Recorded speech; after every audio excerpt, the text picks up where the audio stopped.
Здрасти. Здравейте. Говориш ми на вие. Добре. Ще представиш ли си някакво думи?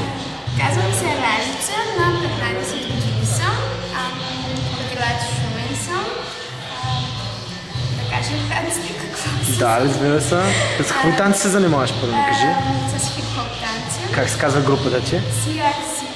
Супер. И да, защо танцуваш всъщност?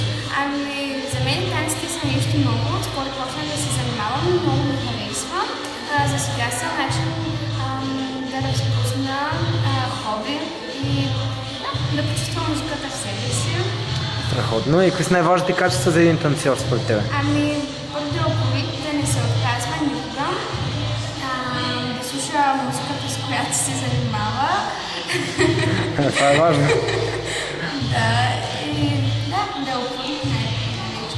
Добре, какво ще препоръчаш на малките, които сега започват и на Не се отказват, защото децата като са малки, като почнат да се занимават с нещо, имат навика да се отказват след определен период от време. Не се отказвайте. Това е много важно. Добре, супер, благодаря ти. Чао!